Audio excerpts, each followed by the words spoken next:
민주당의 서울시장 후보 과연 누가 될까요? 아픈 분 모셨습니다. 김영배 민주당 의원과 함께 전망해 봅니다. 안녕하십니까? 예, 안녕하세요. 김영배입니다. 고생하셨습니다. 감사합니다. 많이 이렇게 응원도 해주시고 했는데, 뭐 아쉽습니다만, 예, 최선을 다했습니다. 이제 마음은 좀 진정되셨습니까? 예, 늘 뭐 좋은 일도 있고 안 좋은 일도 있는데요. 많이 배우기도 했고 감사하기도 한 시간이었습니다. 봉경선 확신하셨는데 저한테 이 자리에서 우리 저 당원들께서 이제 뭐 주신 일종의 한편으로는 격려고 또 한편으로는 질책이라고 생각하고요. 뭐 더 잘 준비해야겠다 이런 생각을 이제 다시 하게 됐습니다. 여러 차례 토론을 했고 또 후보 간 경쟁을 하면서 옆에서 봐 오셨을 건데 이제 지금 3명 봉경선 네. 올라간 후보에 이 부분은 내가 좀 배워야 될 점이 있는 것 같아 또는 이 부분은 좀 아쉽다 이런 점이 있다면 어떤 점들이 있겠습니까? 우선은 제가 이제 같이 이 고배를 마셨지만 김영남 후보 같은 경우는 참 준비가 잘 돼 있는 젊은 분이다. 그런 면에서는 저런 도전 정신 정말 좀 배워야 되겠다는 생각을 우선 했고요. 그다음에 정원호 후보는 아무래도 오랫동안 같은 자리에서 같은 업무를 봤기 때문에 그 일관성 그리고 그 진득함 이런 게 이제 빛을 발하는 시기이기 때문에 진정성 있게 하나의 일에 집중할 수 있는 그런 집중력 같은 게 굉장히 중요하구나라고 하는 점도 굉장히 배웠던 것 같고 특히 우리 정치사에서도 아주 이례적인 일이지 않습니까? 네네. 그러니까 뭐 이재명 대통령 시대에 나타나는 하나의 어떤 또 새로운 현상이기도 한데 그런 점에서도 이제는 우리가 정말 진정성 있게 나라의 변화 또 시민들의 행복 이런 걸 위해서 이제 자기 일을 해나갈 그런 이제 진득한 네네. 일꾼들이 이제 나오지 않을까 싶고요. 박주민 후보는 무엇보다 오래 준비를 했어요. 네네, 이번 알고 토론해 있습니다. 보니까 가장 준비가 잘 되어 있는 후보 중에 하나입니다. 그러니까 실제로 많은 준비가 필요하고 우리가 평소에 잘해야 되겠다. 뭐 이런 생각도 하게 된 것 같고요. 전현희 후보는 무엇보다 보면 파이팅이 진짜 넘치는 것 같고, 예. 그래서 정말 이 자신의 어떤 목표를 향해서 나아가는 그 뚝심 이런 게 굉장히 배울 점이었던 것 같습니다. 그렇다면 아쉬운 점 아니면 이것만큼은 좀 보완했으면 하는 조언을 드린다면 저는 무엇보다 우리가 인기 투표가 돼서는 안 된다 이렇게 생각하고요. 예. 1인 1표 시대를 맞이하는 당원 주권 시대가 열렸다고 이야기를 하는데 실제로는 제대로 된 정보도 제공이 안 되고 제대로 된 검증도 안 되고 토론도 이루어지지 않고 또 충분한 시간을 가지고 이제 그 사람의 정책에 대해서 옳고 그름을 좀 따져보는 네. 이런 조건이 확보되지 않은 상태에서 과연 이게 제대로 된 1인 1표 네. 당원 주권 시대가 맞는가 이런 아쉬움이 있어요. 네. 그래서 지금 뭐 이번 지방선거 아니어도 당장 당대표 선거도 다가오고요. 그렇죠. 다음번 국회의원 선거 뭐 대통령 후보 선거 뭐 여러 선거가 오기 때문에 더불어민주당이 정말 100년간은 정당이 되고 대한민국을 이끌어가는 정치 집단이 되려면 저는 훨씬 더 강화된 검증 시스템 네, 이런 건 네. 좀 확보할 필요가 있겠고 그 준비 과정 자체가 저는 여러 후보자들이 이제 자기 능력도 더 향상시키고 상호 배우게 되는 네, 그렇죠. 훨씬 더 팀으로서의 네. 민주당이 자리를 잡지 않을까 이제 그런 생각을 하니까 그게 좀 이번에 당 지도부도 포함해서 우리가 한번 확실하게 좀 이번에 이제 교훈으로 좀 이렇게 해서 다음번에 당헌 당규 경선 규칙 이런 거는 조금 보완해야 되지 않을까 생각합니다. 결선 갈 것 같습니까? 글쎄요, 지금 여론조사를 제가 들은 바에 의하면 간당간당 한다고 하는데, 글쎄요, 그 당원들의 선택이 어떻게 될지 저도 궁금한데요. 굉장히 치열하게 지금 막판 접전 중으로 알고 있거든요. 결선 투표가 이루어질지 저도 굉장히 주목됩니다. 최종 후보가 선출된다면 경선 후유증은 없겠습니까? 원팀이 돼서 서울시장 찾아와야죠. 당연하죠. 지금 뭐 후보 세 분이 모두 저는 아주 경륜이 있고 또 절도가 있는 선거를 하고 있고요. 그래서 걱정 안 하셔도 된다고 생각합니다. 그리고 무엇보다 뭐 지금 1위, 2로 유력하게 좀 생각이 되는 정원호, 박주민 두 후보 네. 치열하게 토론하지만은 절대 민주당의 품격 훼손할 후보들은 아니기 때문에 뭐 저는 믿으셔도 된다고 생각합니다. 열심히 도와주실 거죠? 아, 당연하죠. 예, 제가 예전에 노무현 대통령이 했던 말씀처럼 네. 내가 떨어지더라도 네. 오히려 내가 후보보다 더 열심히 뛰는 건 내가 두고 봐라 이렇게 얘기했단 말이에요. 네. 그러니까 마찬가지로 서울시를 꼭 탈환하겠다는 우리 모두의 약속, 저의 약속이기도 하니까요. 꼭 달성할 수 있도록 제가 최선을 다하겠습니다. 자, 이번에 도전은 잠시 멈췄습니다. 향후 어떤 길 걸으실 겁니까? 뭐 이제 서울시당 차원에서 정말 이제 서울시를 이끌어가는 더불어민주당을 만들어내는 것도 하나의 정치인으로서 임무라고 생각이 되고요. 네네. 그런 면에서 정책과 시민 참여 그리고 시민들과 함께 공동체를 더 풍부하게 만들어가는 여러 활동들 뭐 이런 활동들을 잘 지원하는 게 당선될 서울시장을 뒷받침하는 길이라고 보기 때문에 뭐 그런 활동들을 좀 열심히 할까 하는 생각을 가지고 있고요. 또 하나는 이번 지방선거가 전체적으로 이제 중요한데 그 중에서도 김부겸 후보와 네, 네. 김경수 후보의 당선이 저는 매우 중요할 변수로 네.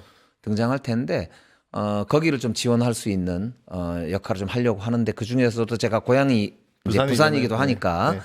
오늘 부산 문디들 이제 이래가지고 한정의 정책위 의장을 네, 네. 중심으로 해서 뭐 저나 윤건영 의원이나 뭐 이런 분들 모여서 이제 모임을 하려고 해요. 그리고 대구의 김부겸 후보를 지원하기 위해서 지금 제가 불교 선대위 이도 이제 맡을 네. 것 같아요. 그래서 불교 선대위를 뭐 대구 동화사나 아니면 양산 통도사 등등 이렇게 관련해서 좀 큰 이제 법회 같은 이런데 저 겨냥을 해서 준비도 좀 할까 하는데요. 저는 그래서 이번 지방선거가 어쨌든 우리가 전체적으로 책임 있는 정부 여당의 민주당으로서의 어떤 그런 견고한 성을 한번 만들어 보는 정책 정당으로 도약하는 그런 뭐 토대가 되었으면 좋겠다는 바람을 가지고 있습니다. 사투리 참 안 쓰십니다. 저는 못 예? 저는 고칠 수가 없던데. 제가 대학을 올라올 때 네네. 그 이제 그때 말씀드렸는데 1학년 때 제가 5.18 그 힌트 패턴가요? 그 네네네네. 히치 패턴죠. 그러니까 네네. 그 독일 사람이 네네.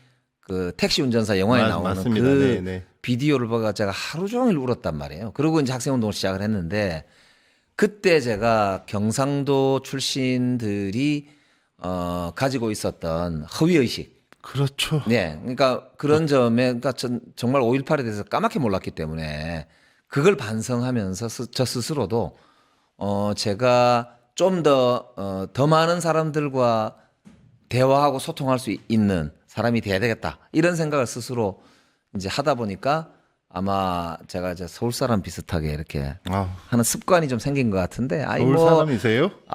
예, 저는 I'm from 서울입니다. 제가 책이 제목이 I'm from 서울 아닙니까? 네. 자, 민주당 동부 전선 강원 우상호 그리고 밑에 부산 거의 뭐 경선을 해야 되지만 사실상 전재수 후보가 유력하다고 그렇죠. 봤을 때 부산 전재수, 경남 김경수, 울산 김상욱 여기에 대구 김부겸까지 그게 무슨 국가대표 보는 것 같아요. 그러니까 제가 굉장히 설레는 게 네. 희망이 없던 그죠 영남 지역의 선거가 이제 김상욱 후보 등장하고 전재수 후보가 약간의 논란이 있었지만은 드디어 그 이제 영향이 출전을 전혀 없더라고요. 그렇죠 출전을 지역 하고 민심에. 네. 마지막으로 지금 김부겸 활용점정을 네, 찔렀습니다. 김부겸 선배가 등장을 하게 되면서 이제 미래 잠룡들을 저렇게 대거 한꺼번에 보게 될 줄은 몰랐다 이런 느낌이 들잖아요. 저도 저부터 설레기도 하고요. 그래서 이번 선거에서 우리 더불어민주당이 새로운 희망을 만들어갈 수 있다 이런 이제 생각을 하게 되고 저부터도 설레는 마음으로 이번 지방선거 제대로 한번 진짜 국민들께 호소를 드려봐야 되겠다 이런 생각을 하게 됐습니다.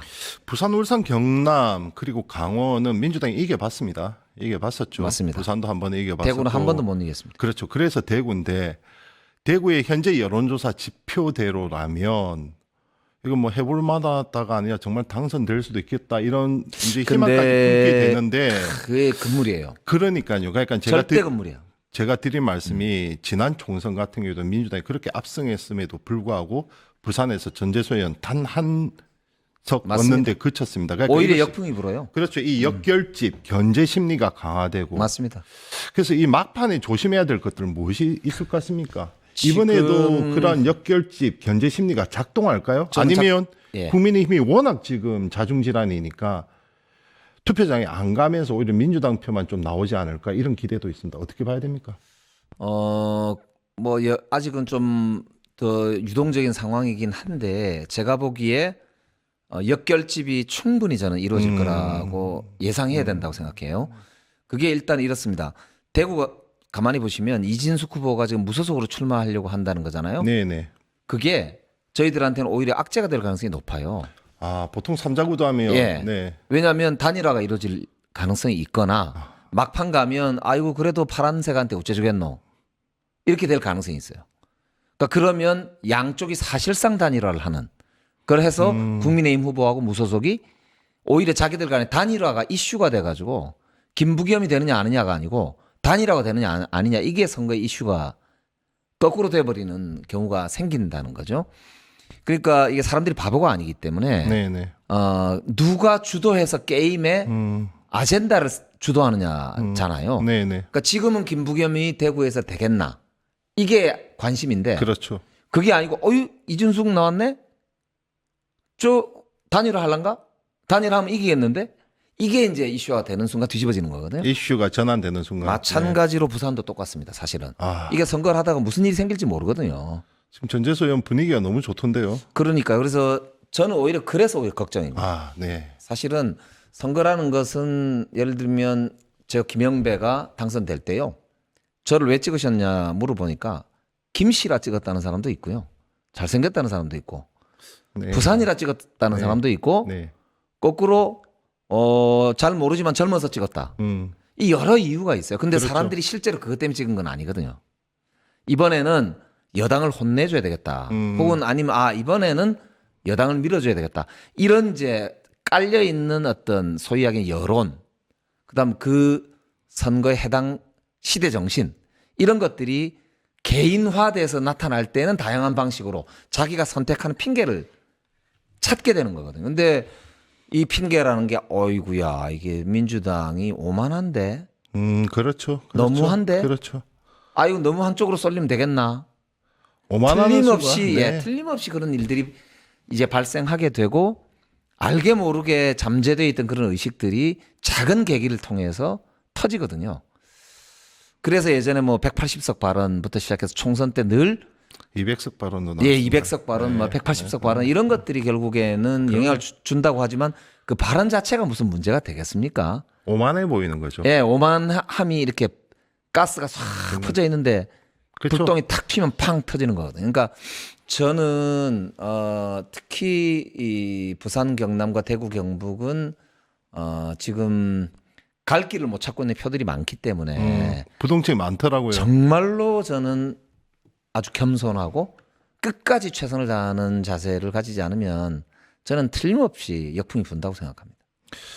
단단히 조심하고 준비해야 됩니다. 동부 전선에 임할 때 항상 민주당 당적은 어찌 보면 부담이었습니다. 그렇죠? 역대로 부담이었는데 그랬죠. 그래 역대 뭐 그는 변함없는 사실이었는데 그런데 이번에는 인물 경쟁력이 막강한 데다가 이재명 대통령에 대한 국정 운영 지지도가 영남도 대통령을 다시 보기 시작했다는 거 아닙니까? 오 일을 잘하네 이렇게 대구도 그렇다잖아요. 그렇죠. 그러니까 오 일을 잘하네 효용감 있네 이렇게 됐고 여기에 집권 여당 후보의 프리미엄 중앙정부로부터의 지원 이게 얹혀지면 지역 이해적인 입장에서 들어가면 이건 총선하고는 좀 다른 결과가 나오지 않을까 이런 희망이 있기도 합니다.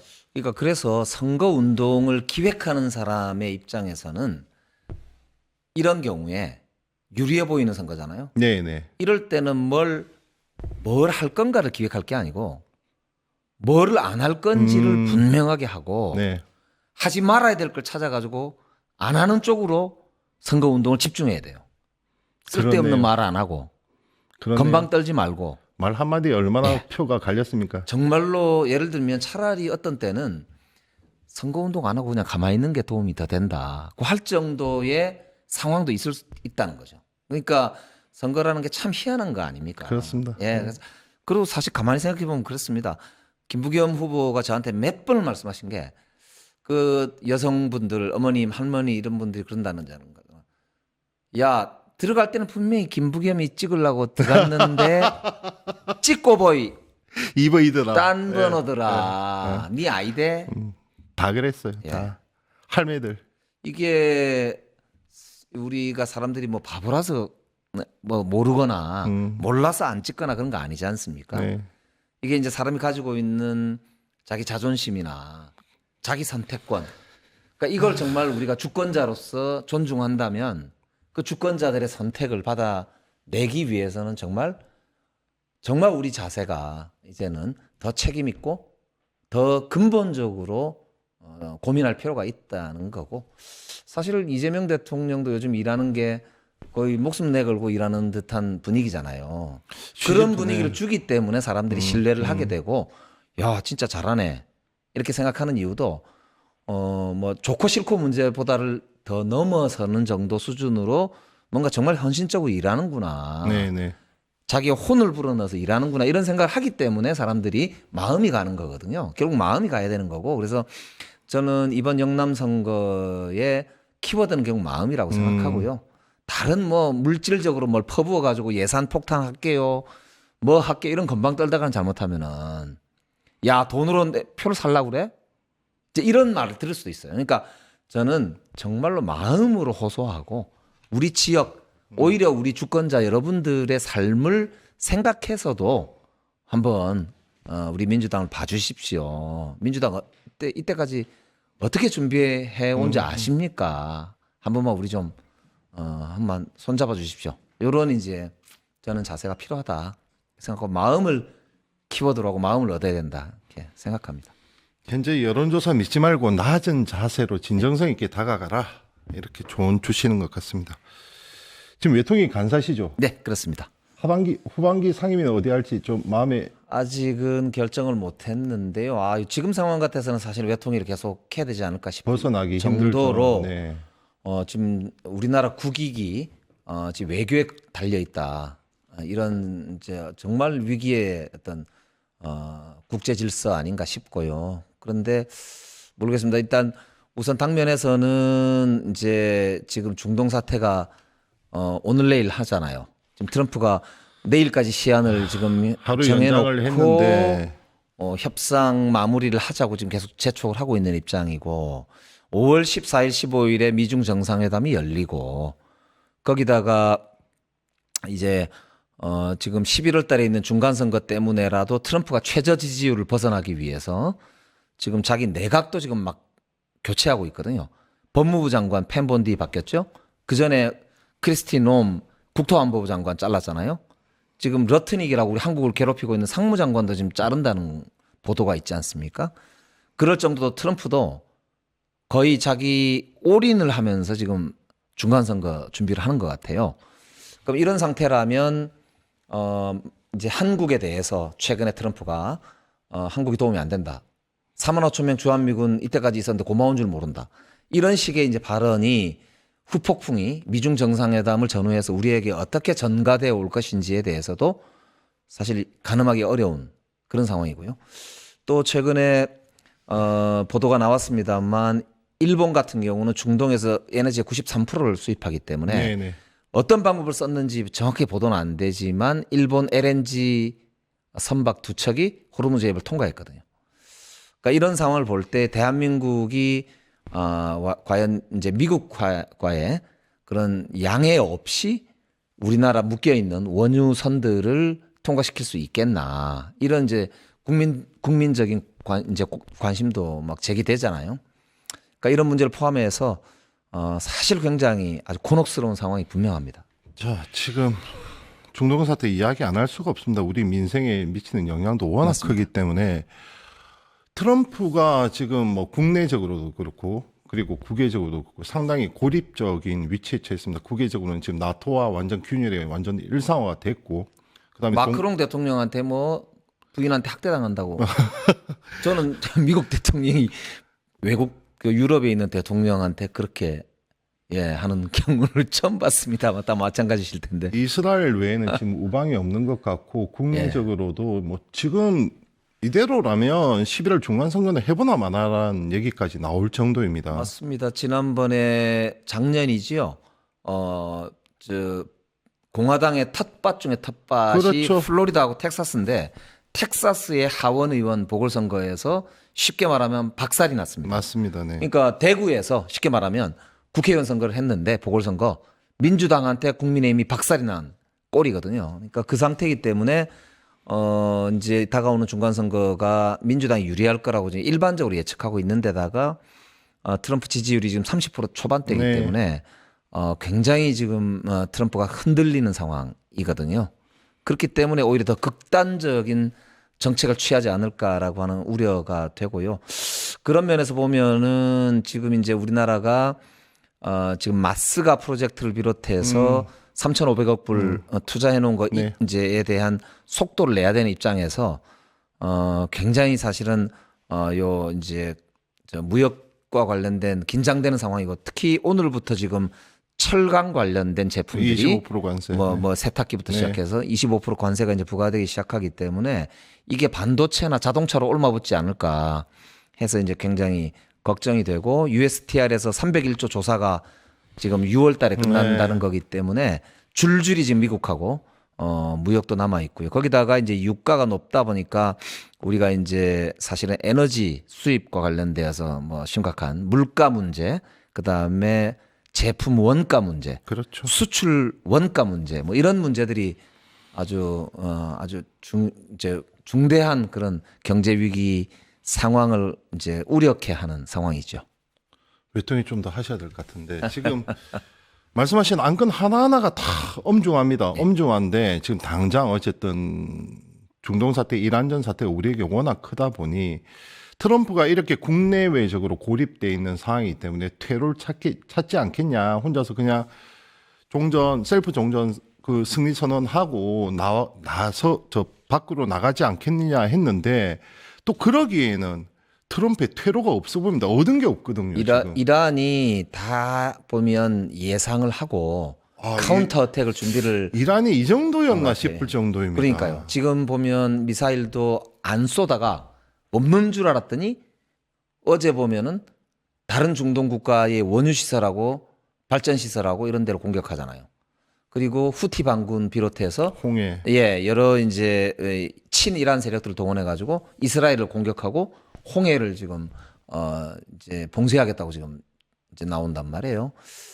그러니까 거기다가 이제 뭐 최근에 A10이라든지 그죠? F-15, 네, F-35. 네, F-35 이 미국의 까지, 네. 전투기들이 무적이라 그랬는데 그게 줄줄이 지금 이렇게 격추도 되고 심지어는 뭐 조종사들이 크래킹 다운이라 그러죠. 그러니까 네, 이게 네. 잡으러 당기는. 네.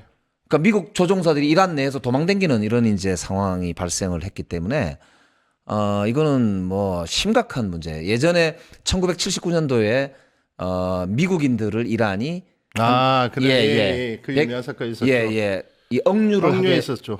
미국이 발칵 뒤집어졌었거든요. 미국 외교사의 굴욕이라죠. 맞습니다. 네. 그러니까 지금 만약에 전투기가 그 비싼 전투기가 격추된 것도 문제인데 그 만약에 조종사가 그 고급 인력이 잡히면은 미국 무기 체계가 다 문제가 되거든요. 그렇기 때문에 이게 이제 트럼프가 잘못하면 거의 뭐 전쟁이 이렇게 쫄딱 망하는 지금 상황이 발생할 수도 있었단 말이에요. 그러니까 이런 상황이 반복될 수도 있기 때문에 제가 보기에는 전쟁을 더 이상 끈다는 게 트럼프 입장에서는 무모해 보입니다. 그런데 워낙 이란이 오락가락하고. 그렇죠. 가만히 있지 않기 때문에 지금 심각한 상황이라고 봐야죠. 자, 우리나라 같은 경우 원유 수입의 한 70%가 중동, 그리고 맞습니다. 중동의 99%가 호르무즈 해협을 통해서 들여다옵니다. 맞습니다. 자, 우리의 에너지 지금 현재 상황은 어떤지, 그리고 무엇보다 이제 산업의 쌀로 불리는 나프타 문제, 그리고 이러한 수급 문제들이 원자재 가격 상승, 생필품 가격 상승, 물가 상승 이렇게 이어지고 있는데 그래서 뭐 이번에 전쟁 추경도 편성을 냈지만 맞습니다. 제일 이제 궁금한 게 우리나라가 지금 에너지를 어느 정도 비축하고 있고 또 다른 수입선을 통해서 좀 확보를 해놓은 것이 있는지 가능한지 그다음 나프타 이거 해결 문제 이거 지금 특히 중소기업들이 너무 힘들어합니다. 왜냐하면 원가 부담은 커졌는데 납품가는 또 그대로예요. 그러니까 종합적으로 볼 때 굉장히 어려운 상황이 맞습니다. 특히 이제 국내 산업으로 보면은 크게 보면은 정유 산업이 있고 네네. 그다음에 석유 화학 산업이 있잖아요. 네, 그렇죠. 정유라는 거는 원유를 들여다가 이제 이걸 정제해서, 정제한 거고 네. 이 정제한 것에서 나온 기름이나 아니면 이제 나프타죠. 뭐 이런 등등등을 가지고 나는 게 이제 석유 화학 산업인데 그렇죠. 원래 석유 화학 산업은 또 굉장히 어려웠던 산업인데 플라스틱 만들고 막 이제 옷 만들고 이런 그렇지 않아도 어려운데 지금 엎친 데 덮친 상황인데요. 어쨌든 그런데 또 특이한 게 중동에서 나는 원유가 우리나라 이제 정유업계나 석유화학업계에 딱 맞는 그렇죠. 성질을 가지고 있거든요. 또 거기에 맞게끔 시스템을 맞습니다. 정제 시설 예, 다 그 우리나라 해놨잖아요. 시설이 다 그렇게 네. 이제 지금 세팅이 되어 있어가지고 중동 측에서 만약에 원유가 들어오지 못하게 되면 석유화학 산업이나 이런 쪽은 치명적인 상황이 될 수가 있습니다. 그래서 굉장히 사실 우려스러운 상황이 그래서 최선을 다하고 있는 뭐 상황이고요. 최근에 아랍에미레이트하고 저희들이 네, 어쨌든 한 5천만 배럴인가요? 이 저 계약도 하고 안정적으로 이제 확보하기 위해서 최소 뭐 3개월 이상은 걱정 안 하셔도 되는데 문제는 이게 이제 3개월만이 문제가 아니기 때문에 문제고 또 거기다가 이게 최악의 전쟁 상황으로 갈 경우에 이란과 중동 국가들이 서로 원유 시설을 막 공격을 하게 되면 그게 최악의 시나리오죠. 예, 그게 이제 거의 우물에다가 쉽게 말하면 독을 타는 거잖아요. 그러니까 같이 먹는 우물에다가 독을 타버리면 어떻게 되겠습니까? 그러니까 그런 상황이라 지금 미국이 이란에 있는 정유 시설이나 아니면 그 이스라엘이 저쪽에 원자력 시설 원전. 네. 원전 공격하는 건 최악이거든요. 그렇기 때문에 이란은 지금 받은 대로 그대로 돌려주고 맞습니다. 있거든요. 그래서 이제 그게 우려되는 건데 일단 뭐 우리만 그런 건 아니지만 그러나 우리하고 일본이 지금 굉장히 경제적으로 보면 뭐 심각한 상황인데 그래서 추경도 이번에 전쟁 추경으로서 어려운 정유 업계와 석유화학 업계와 연관되어 있는 소비와 관련돼서 이제 폭넓게 중소상공인들이나 서민층을 겨냥해서 지원금이 나가고요. 또 국내 소비가 잘 살아나질 않기 때문에 지금은 소비를 촉진시킬 수 있도록 가장 어려운 서민들부터 이렇게 차등해서 지원을 하면서 최소한 이 어려운 진짜 보릿고개는 넘길 수 있도록 하는 이제 지원금도 책정을 했고요. 또 한편으로는 이제 아까 말씀드린 대로 그 중간에 이제 주유소로부터 시작해서 이제 운송을 담당하고 계시는 뭐 트럭, 심지어는 버스, 그 다음에 이런 운송 그렇죠. 예, 기름 없이 못 물류와 사는. 관련되어 있는 그런 소상공인들이나 이제 특고, 뭐 특수고용 노동자라고 할 수 있는 분들이죠. 그런 분들에 대한 지원도 좀 폭넓게 강화하기 위해서 노력을 하고 있고요. 또 한편으로는 더 근본적으로는 원유나 아니면 LNG 수입의 의존성을 떨어뜨리기 위해서 우리나라 자체. 예, 그렇습니다. 재생에너지를 이제는 진짜 제대로 정말 해야 정말 되는 상황입니다. 그래서 뭐 아직은 갈 길이 멉니다만 우리나라가 지금 전체적인 전력 분포가 어떻게 돼 있냐면은 원유가 한 30% 되고요. 네. 원자력이 31% 정도 그 30 비슷합니다. LNG도 29%니까 30% 되고요. 그러니까 333 보시면 돼요. 그리고 10%가 재생에너지거든요. 이 재생에너지를 최소 20%까지는 아주 빠른 속도로 사실은 올려놔야 원자력하고 재생에너지 정도만 가지고도 한 50% 이상은 우리나라 전력을 감당할 수 있어야 이게 이제 물론 외부 충격이 뭐 이제 어느 정도 온다고 보더라도 그래도 어느 정도 버틸 수가 있거든요. 그렇기 때문에 그런 이제 추경 내용을 신재생 에너지 관련된 투자와 관련해서 해놨는데 국민의힘에서 이걸 비판을 했더라고요. 저는 최소한 우리 민생과 직결되고 국가적인 존망과 관련되어 있는 에너지 구조 관련된 것인데 이거를 뭐 마치 선심성 선거 추경이다 이렇게 이야기하고 혹은 투자 방향이 잘못됐다 이렇게 이야기하는 거는 저는 해서는 안 되는 비판이다. 이거는 비난을 넘어서서 이거는 하면 안 되는 저는 망발을 하고 있는 거다고 생각을 합니다. 유권자가 뭐 정확히 판단하지 않겠습니까? 예. 에너지 수급 문제, 그러니까 지금 단기적인 대응 처방도 중요하고 동시에 근본적인 더 이상 외부 충격 이 정도로 흔들리지 않도록 근본적인 해결 방안도 좀 제대로 이번 기회에 한번 모색을 해봤으면 좋겠습니다. 그러니까 이게 이제 그래서 사실 저희들이 한번 생각해 볼 만한 거는 이런 겁니다. 그러니까 북극 항로 이야기를 했었잖아요. 그러면 이제 트럼프는 북극 항로를 하면서 물류를 주로 관심이 있고 또 한편으로는 러시아나 이런 쪽에 있는 가스에도 그럼요. 관심이 있고 그린랜드에 있는 자원에도 관심이 있지 않습니까? 우리 입장에서는 러시아나 일본 이런 쪽에 있는 가스를 이제 북한 쪽하고 연계되어 있는 그쪽 해협 쪽에서 만약에 공동 투자나 공동 생산을 좀 할 수 있다면 우리 입장에서는 그리고 일본 입장에서는 그럼요.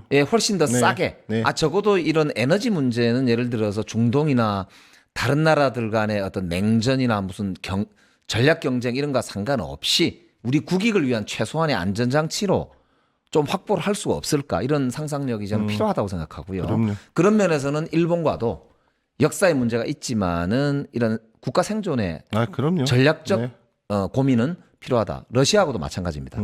북한하고도 저는 적어도 북한도 이번에 보면서 진짜로 이게 전 세계 상황이 장난이 아니다 이런 생각을 했을 거거든요. 그렇게 저는 뭐 북한도 적극적으로 저는 자기 생존을 위해서도 그런 대화를 미국과 안 할 수 없다고 보고 그러면 뭐 우리하고도 저는 대화를 안 할 수 없을 거다 이렇게 보이고요. 마찬가지로 중국하고도 저는 생각해 보면 이 중국의 그 넓은 땅을 물류로 하려면은 수소, 트럭 같은 게 굉장히 사실은 큰 어떤 이제 시장이 될 수가 있고 중국에서도 그런 생각을 하는 것 같고요. 그렇게 보자면 저는 이념 전쟁이 아니라 장기적으로 정말 우리가 생존 전략 차원에서도 이제는 수소와 같은 그런 이제 신재생 에너지의 영역에서 우리가 기술 개발, 기술을 가지고 있기 때문에 좀 한번 대담한 그런 그랜드한 비전을 좀 한번 펼쳐볼 필요가 있지 않을까 싶고 그래서 이제 저는 멀리서 이렇게 요즘은 그런다 그러잖아요. 경제에서 쓰는 말인데 JIT라고 해서 Just in Time.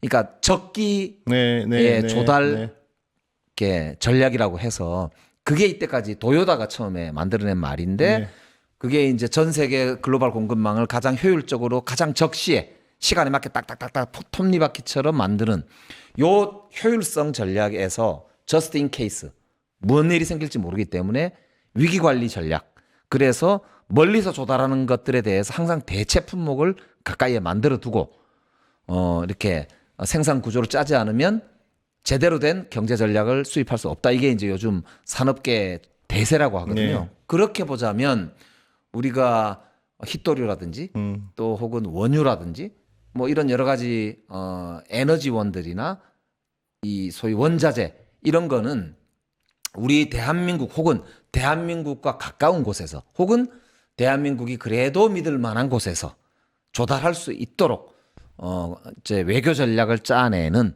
그런 노력이 그 이전과는 다르게 그러니까 이념의 시대와는 완전히 다르게 생존의 시대로 이제 새롭게 국가 전략을 짜야 되고 그게 이재명 대통령이 말하는 국익 중심의 실용 외교의 바탕이 되는 시대 인식, 상황 인식이거든요. 그렇기 때문에 그런 점에서 저는 이제 글로벌 책임 강국 위원회라고 대선 때 만들었던 위원회 제가 수석 부위원장을 맡았었는데 이제 글로벌 책임 강국이라고 하는 이재명 대통령의 국가 비전 전략에 맞게 좀 새롭게 저는 국가 전략을 짜야 될 때다 이렇게 생각이 됩니다. 서울시장 떨어진 이유가 있네요. 그렇게 더 계셔야 될 것 같습니다. 예, 제대로 한번 뒷받침해보도록 최선을 다하겠습니다. 네, 지금까지 김영배 민주당 의원이었습니다. 공부 많이 되었습니다. 감사합니다. 예, 고맙습니다. 유튜브 구독하고 실시간 채팅과 댓글을 남기시면 매일매일 7천 TTCO를 드립니다.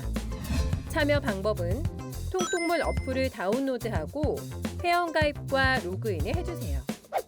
마이페이지에서 나의 회원 고유 번호를 복사해 주세요. 유튜브 구독 후 실시간 채팅이나 댓글창에 고유 번호를 한 번만 입력하면 준비 끝! 지금 유튜브 채팅과 댓글 쓰기 참여하고 실천 TTCO 받아가세요.